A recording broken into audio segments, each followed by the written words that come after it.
Hi everyone, welcome back to the Lights Too Bright podcast. Today I have a friend who has really stepped away from optometry. Um, when I met him, he was in professional services, but now he's had enough. He's done. He's gone. So today we're going to hear the journey of Mr. Eddie Pigott. Hi, Eddie. Hey, you paused quite a long time, as you said, friend, though. Weighing up options. I don't know. Because up until now, everyone's been friends and colleagues. Yeah, But you've jumped out of the colleague space, yeah, a little bit. right? So it's not even like I can go, oh, Eddie, I need a favor, like in the good Yeah, old days. Yeah, I got so now you're just in the friend zone yeah, in a nice way. And you've been kind enough to share your time, and I think I know you well enough that I thought you'd be honest about your journey, where you are now, and how you got there, why you're there, kind of thing. So if you weren't a friend, you probably could have said, go do one. Um, I ain't talking to you optoms anymore. Had enough of you. That's why I left. never, never. So Eddie, what do you do, mate? What's your role now? What is your current role? So I run a business called HX Marketing, where I offer a range of services, but basically help small to medium-sized businesses, SMEs, with their marketing, really. So Okay. offer a wide range of marketing support, help them build marketing strategy, and then work through to help them implement through social media, email marketing, all the way through to event organization, and that sort of thing. And then there's a slightly separate part of the business where I work as a more traditional marketing agency with some um, kind of big, uh, big corporations and such like marketing campaigns. Okay. So because this podcast's not really about marketing, I'm not going to probably push you too much on that, mate.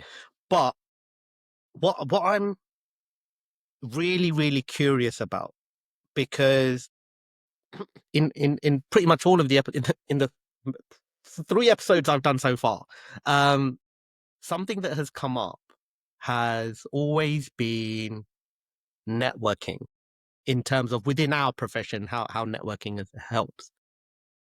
When you kind of really stepped away, were you able to use any networking that you had made within the industry? Does that make sense? Was there anyone within the industry who go, well, actually, Eddie, I can help you with that? It's a good question, and I think I when I just decided to start my own business, I had not long since moved to Manchester. Born and brought up around London, so I was born and brought up in Watford. So most of my Go kind of Hornets. friends, yeah, I know, yeah. Which now I'm like the solitary Watford fan in Manchester. I decided to move to Manchester. My wife's from Manchester originally, and when I moved to Manchester, it was all kind of still under lockdown and such like. And when I started my business, it was only after a short amount of time I thought, oh, actually, I need to build a whole new network of people here because I don't really know that many people in Manchester. I'd love to say, kind of, as you get, I remember you posting about that.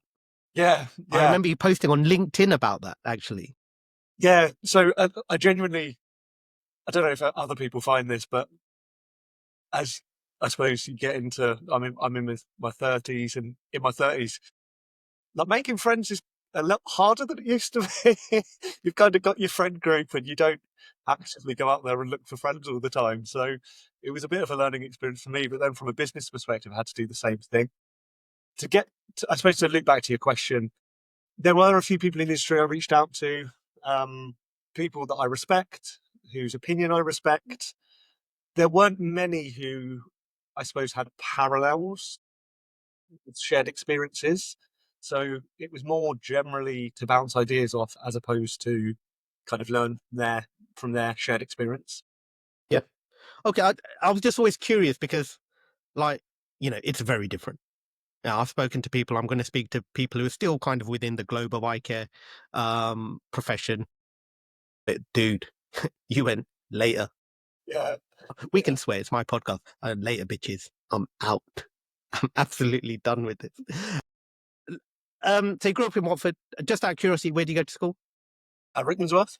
Okay, yeah, I was at boys' grammar, I've got a decade plus on you, mate. Yeah. So I was long gone before you went to Ricky.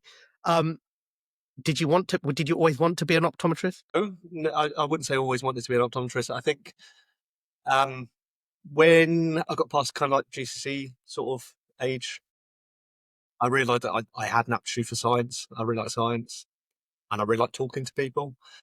Originally, I think like a lot of us, I was looking down the medicine route. Realised that ultimately I didn't have the academic background on that front. So I looked around a few things, and ultimately I like the idea of talking to people every day. I mean, that's strange, but I like the idea of like seeing different patients every day, but also utilising kind of the scientific background side of things. I went and did a little bit of work experience in my local optician at the time, Okay, and they let me just kind of shadow people for a couple of days, if I remember rightly, just ask some of the optoms and some of the um, DOs and the rest of the practice staff some questions. And as a I was probably 15, as a 15-year-old, it seemed like yeah, a pretty good idea. yeah. I mean, I was similar. I didn't know what I wanted to do.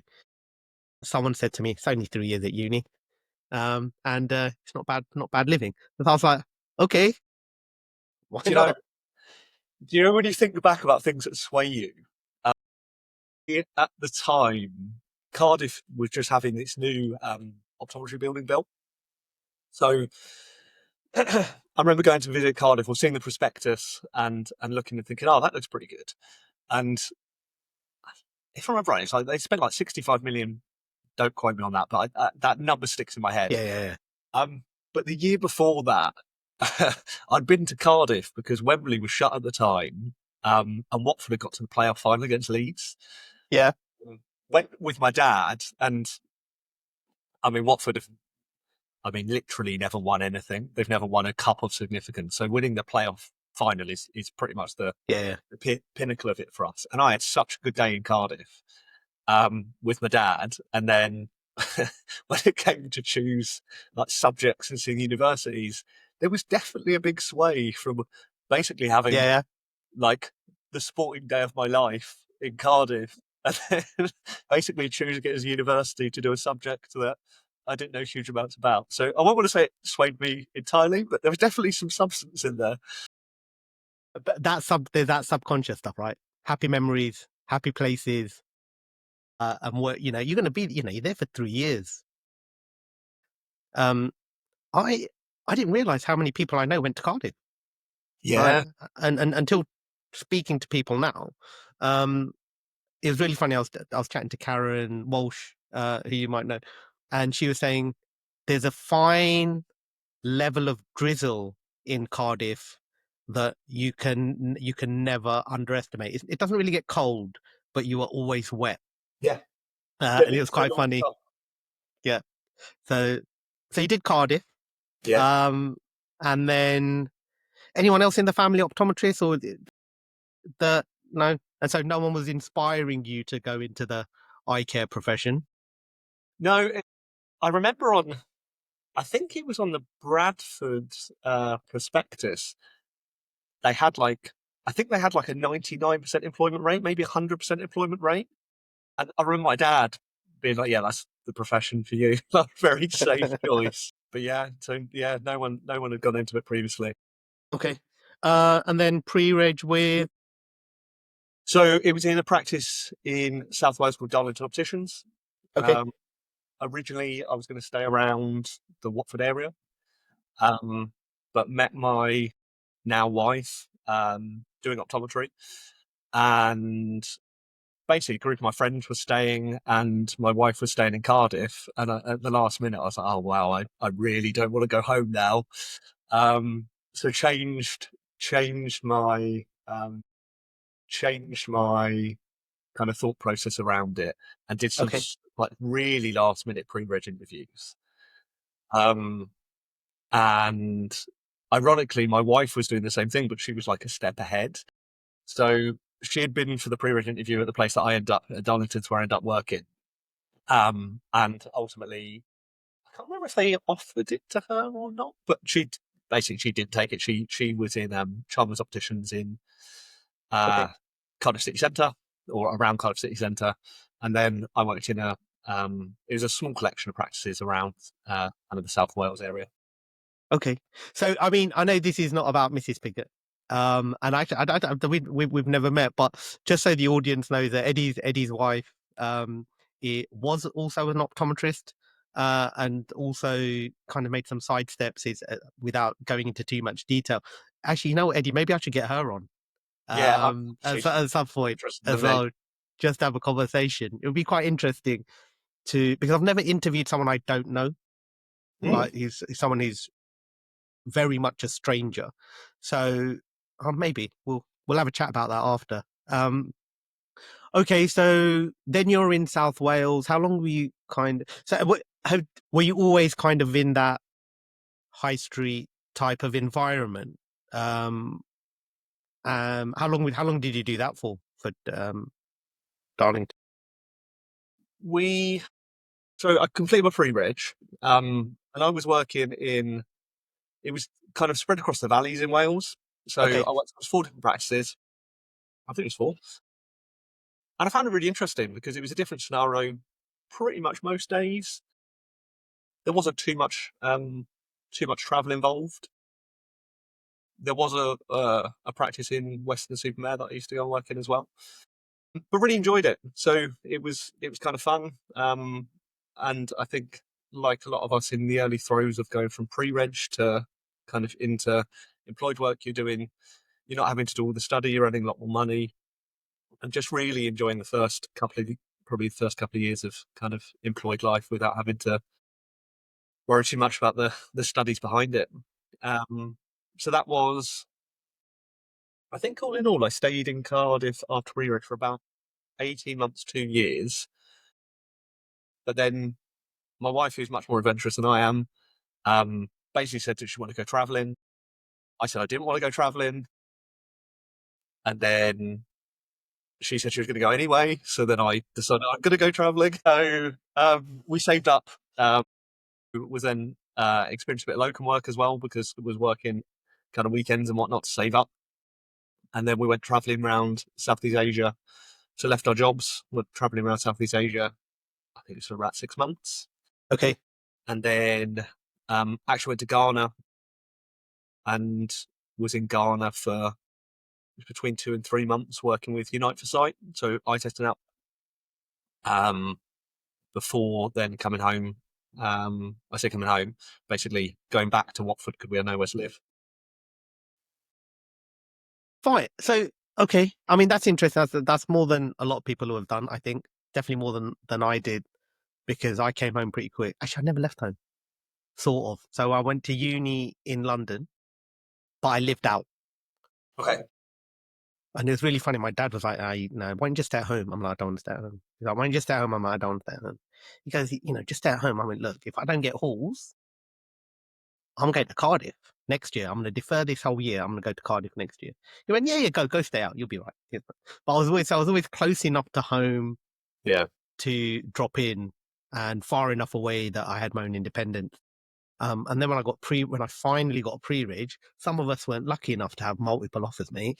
When I finally got a pre-reg, it was in central London, so I ended up just commuting. So I mean, so you've done the stuff. So this is a question I've really want to ask. I've asked a couple of people. It's never really come up. This one, was there a canon event that made you think I don't really want to see patients on a day-to-day basis? What was the kind of trigger for you to step into your next role where I met you? And I'll let you kind of explain that. I don't. I don't necessarily know if I had a. I'd never heard of a canon moment, but yeah, like a You canon got to watch moment. more comics, mate. You got to watch more Spider-Man, a bit of Into the Universe, and Your you'll figure radar out what a this canon event is. podcast. So do you know what? My wife, when we moved, because we ended up moving to Surrey, so we lived in Woking, got a flat there. I was working in again a small group of independents, And my wife was working.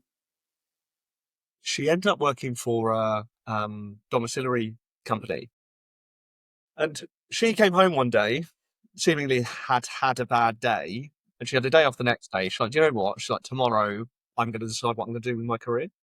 And I did the kind of the whole like paid the lip service of yeah, like you've had a bad day. Came home the next day, and she'd applied for a to do a master's in data analytics. It's like we never even talked about data analytics.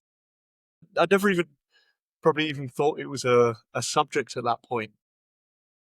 She'd done her research. She decided things a lot quicker than I do. She'd done her research and just decided she was gonna go a separate route. She really didn't enjoy it, but she didn't enjoy it from the start, really. So then, I think because she was an optometrist, there was quite a lot of interest when she applied from the down the master's route. I think their question was, why is an optometrist applying to do data analytics? So she got accepted. She then it was the University of Surrey. Basically, she didn't need to move anywhere. Um, I carried on going to work, and then all of a sudden she was doing her master's degree full time and did phenomenally well. She kind of retaught herself maths at A level, I think, and then just yeah, did phenomenally well to kind of catch up because there's a lot of people from a lot more relevant backgrounds in the course. And then went and did a grad scheme at Cisco Systems. And I remember sitting down one day thinking, like, wow, like how different within 18 months, how different a path is she taking versus me? And I'd started to probably enjoy it less and started to kind of look at what scenarios I could think around. But for me, I wanted to own a practice, and I was like, okay, well, if I own a practice, I can then really kind of think around how I do things differently at that point. Um, and then the practice I was working at, or the set of practices I was working at, actually got sold. I don't know the full details around it, but what I was hoping to work towards then kind of didn't become an option anymore.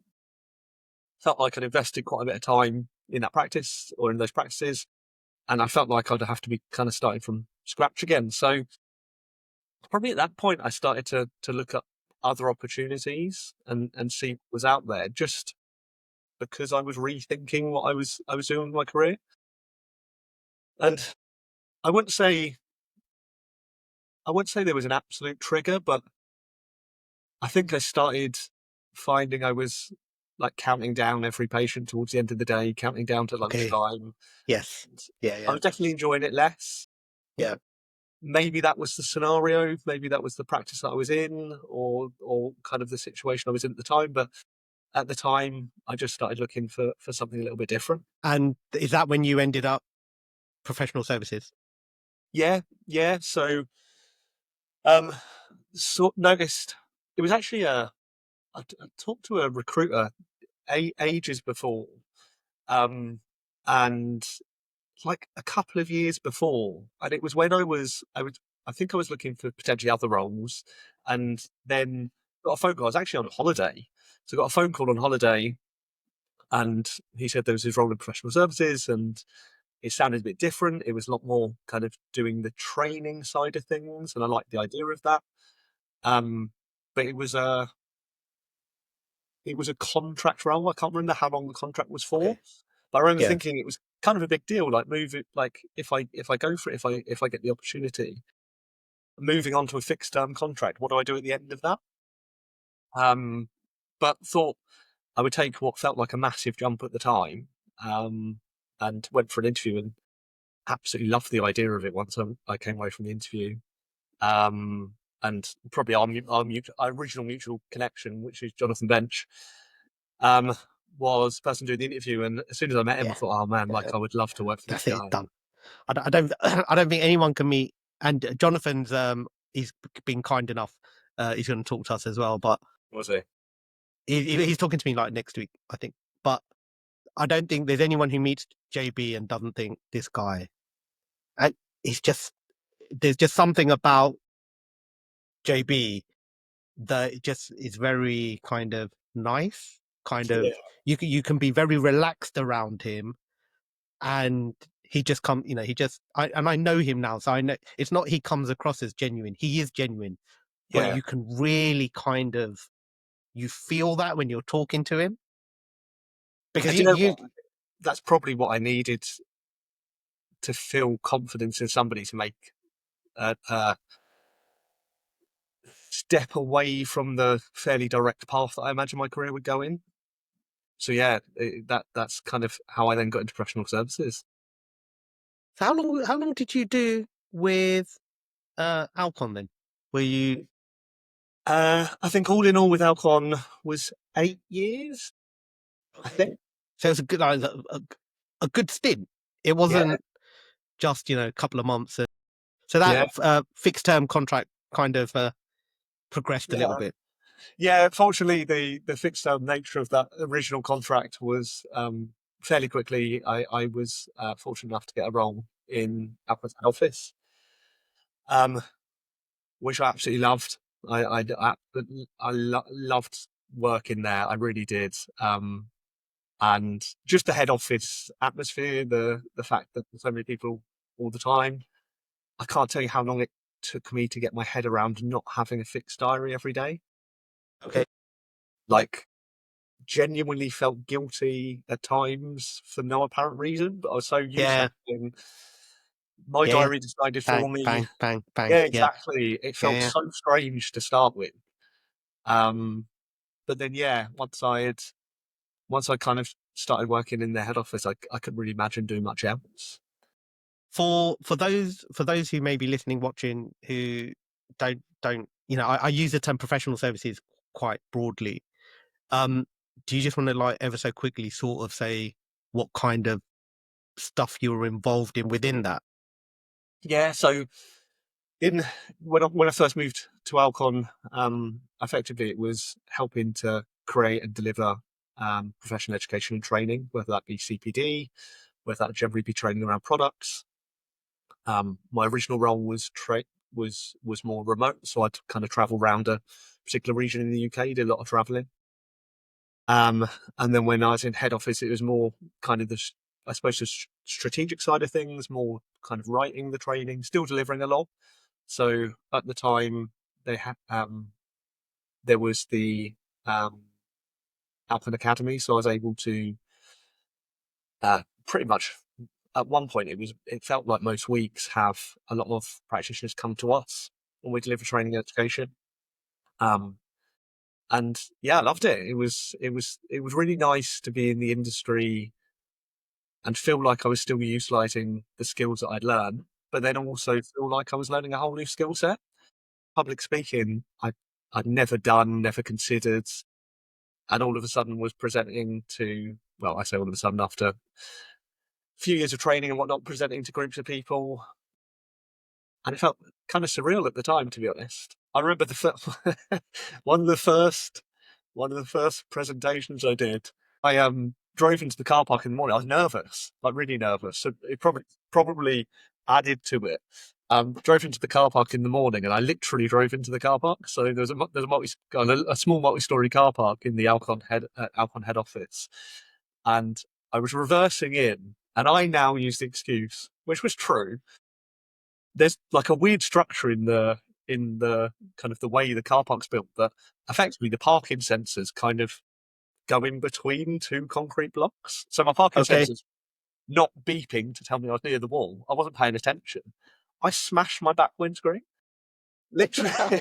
Like, and it wasn't even like I hit something at speed. It was Yeah. like Yeah.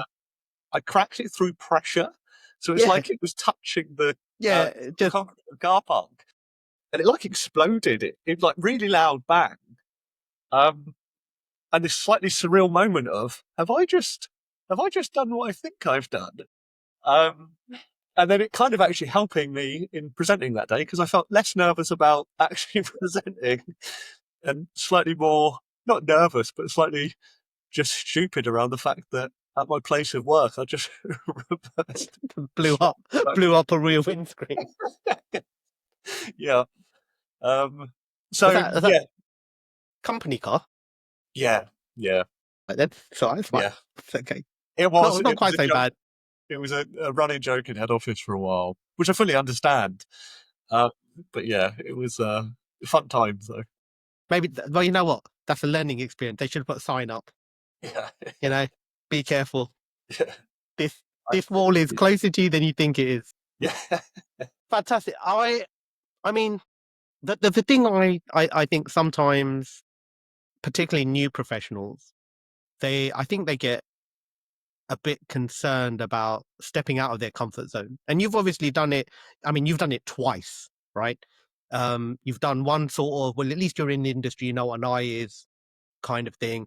And then you've done this second one, which is like huge. It's absolute step away from the industry totally. But I think people want to know, and it came up slightly with Purvi when I was talking to her, is that when you took the Alcon role, I'm assuming there was training, right? And they kind of helped you into it. It wasn't just a case of we expect you to be able to create infographics and educational tools off the bat. yeah. So I think when I joined Alcon, one, I joined a really experienced team, so the people around me helped me absolutely tons.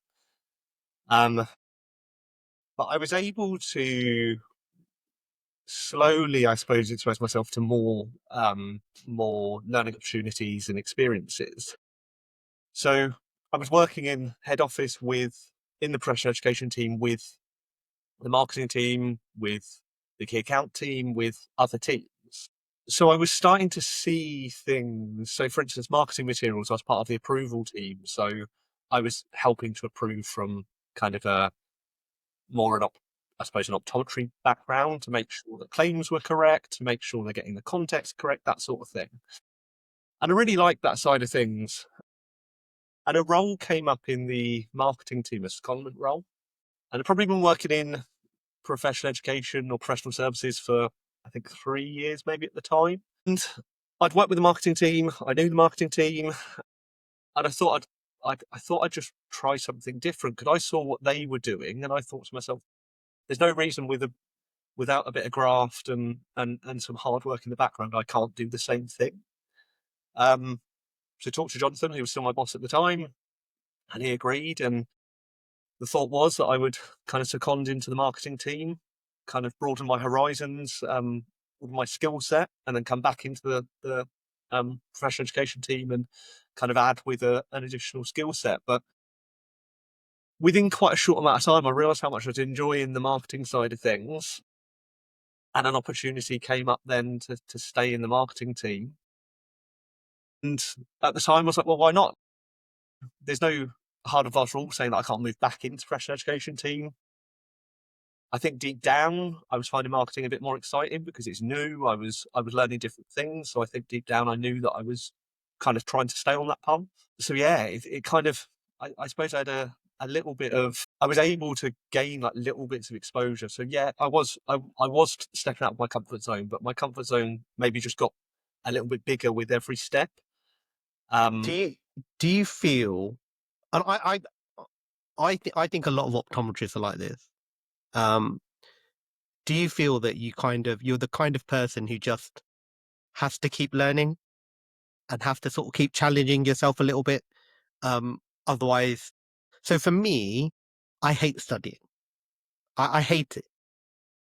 But when I'm not studying, I get bored, and I'm like, I need to I need to keep progressing. yeah, I'd say so.